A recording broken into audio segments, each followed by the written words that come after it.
A kid walks into an empty restaurant, just waiting for his dad.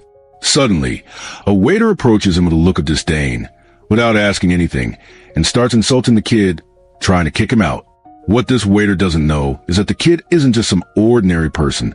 His dad is a restaurant owner. The waiter is about to learn a lesson the hard way. Ethan was 10 years old and loved visiting his dad, Lucas's restaurant. Whenever he could, he would go there before it opened to wait for him. That day was no different. Ethan walked in excited, even though the restaurant was still closed to customers. The staff was arriving and getting everything ready to open. He walked over to a table and sat down, watching the details of the place. The smell of food filled the air, and the clinking of utensils being set up indicated that everything was ready. Ethan loved being there. It was a special place for him where he always felt at home. But at that moment, something was about to happen. A waiter he had never seen before looked at him strangely without saying a word, his face tense as he started to approach. Ethan didn't know it yet, but this day was one he would never forget. He was sitting quietly, tapping his foot under the table, when he noticed the waiter getting closer. The man looked almost angry, as if he didn't like what he saw, and stopped next to him. Ethan sat at the table with his arms crossed over his chest. "What are you doing here?" the waiter asked in a harsh voice. Ethan looked up, a bit surprised. "I'm waiting for my dad," he replied calmly. The waiter raised an eyebrow and let out a sarcastic laugh. He was new at the restaurant, having just been hired a few days ago, and didn't know all the ins and outs yet. But there was one thing he thought he knew. A black kid in simple clothes sitting alone in the place before it opened made no sense to him. "Really? Your dad works here?" he asked mockingly.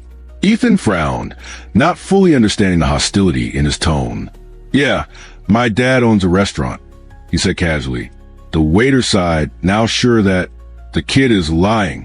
"Look, buddy, I don't have time for games.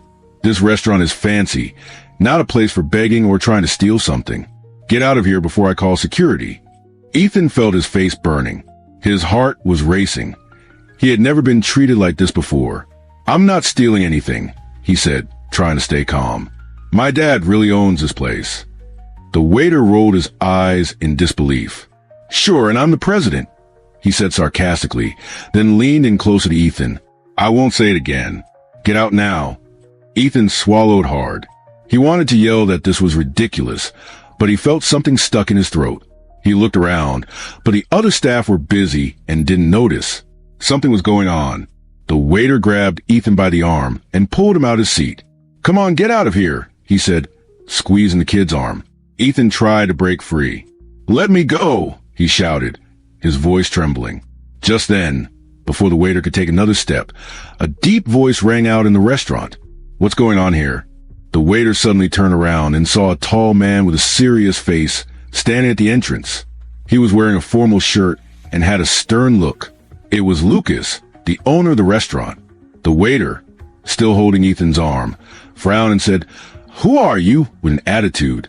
Lucas stepped forward and replied without hesitation, "I'm the owner of this restaurant." The waiter's eyes widened in that moment. He realized he'd made a mistake he couldn't fix.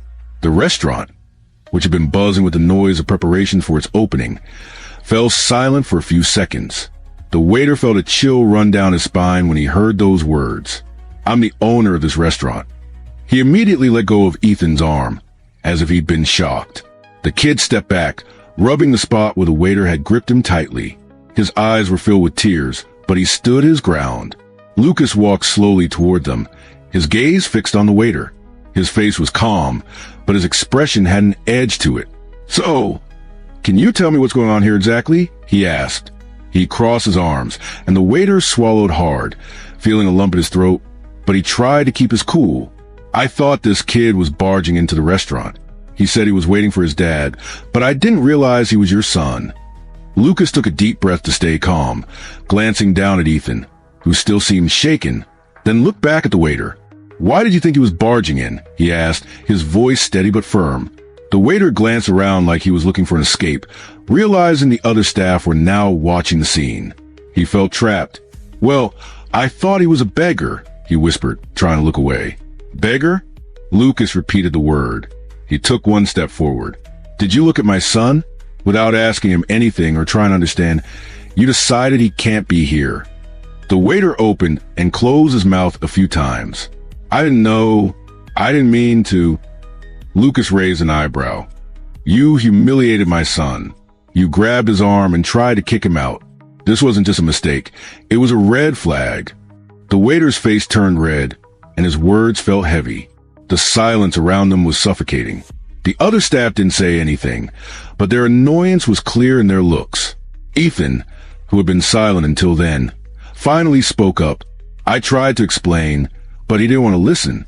He just looked at me and decided that I can't be here, or whatever, like he was expecting that answer. Then he turned back to the waiter.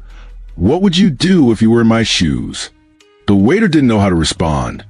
He'd never felt this small before. He thought just saying sorry would fix things, but now he realized the damage was already done before he could say anything. Lucas took a deep breath and made a decision. This restaurant doesn't need employees who treat people like this. You're fired. The waiter's eyes widened. Wait, I can change. Lucas interrupted him. It's not about making a mistake. Everyone messes up, but your mistake wasn't an accident. It was a choice. You chose to treat my son with disrespect. You chose to act all arrogant in front of him. The waiter turned around and walked away to grab his things. The silence in the restaurant was only broken when he disappeared through the door. Then Lucas leaned down and put his hands on Ethan's shoulders. Are you okay? Ethan said slowly, still thinking about what happened. Yeah, Dad, I just don't get why he did that to me. Lucas sighed and ran his hand over his son's head. Some people only see others through the color of their skin, their clothes, their looks, and think they can treat them however they want. But that's not right. I get that now, Ethan said, understanding better. You did the right thing, Dad. And you did too, kid. You tried to stand up for yourself. Honestly, it's important to speak the truth. Don't let anyone undervalue you. Ethan smiled softly for the first time since everything started. He really felt safe. The restaurant might have been empty at that moment, but there was a big lesson learned. The waiter rushed out without looking back, and the silence was still thick in the air. The other employees who had paused to watch what happened started exchanging glances. Some were shaking their heads, disapproving of the guy who just got fired. Ethan was still standing next to his dad, feeling a mix of relief and sadness he never expected. Honestly, I can't believe he's going through something like this, especially in his dad's restaurant. Lucas noticed his son's thoughtful expression and put a hand on his shoulder. What's wrong, Ethan? Is everything okay? The boy hesitated for a moment before answering. I just don't understand. Dad, why did he treat me like that without even knowing me? Lucas sighed and looked around the restaurant. Unfortunately, son, some people see others in a messed up way. They judge based on skin color, what they wear, or things that shouldn't even matter. Ethan looked at his hands, deep in thought. But that's just not fair. Lucas nodded. Exactly. And that's why we need to teach people to be better. Today, that guy learned a lesson. I don't know if it'll change him, but I know it won't be the last time. He would never forget what happened. The boy stayed quiet for a while, processing his dad's words. He didn't want to hold on to any grudges, but the pain from what had happened was still there. The other staff members began to approach. One of the waitresses, named Anna, leaned down and smiled at Ethan. Hey, Ethan, I'm really sorry about what happened. If I'd known what was going on, I would have stepped in earlier. The chef, a guy named Marcus, chimed in. Hey, we're all glad to have you here. We know how much your dad means to us. Ethan realized that there was just one person who had treated him badly. There were plenty of others who respected him. Thanks, he said, smiling modestly. Lucas looked at the staff and then at his son. Respect is the foundation of everything, and that's what I want for this restaurant. No one will be judged based on their appearance. Everyone will be treated with dignity. Ethan took a deep breath and felt better. I love this place. Dad, I don't want anything to scare me away from coming here. Lucas smiled and ran his hand through his son's hair, saying, Nothing will happen. You belong here just like anyone else who comes with respect. The preparations for the restaurant's opening continued slowly. The atmosphere returned to normal, but that incident would never be forgotten. Ethan learned an important lesson about the world, and Lucas reinforced the values of justice and respect later on when they opened. The restaurant opened its doors to customers, and he stayed close to his dad, watching everything going on. He realized that the world isn't always fair, but he knew he had someone by his side to protect him. More than that, he understood he could be part of the change, showing through his actions that no one should be treated differently just because of how they look. In the end, a person's true value isn't in their skin color, but in their heart.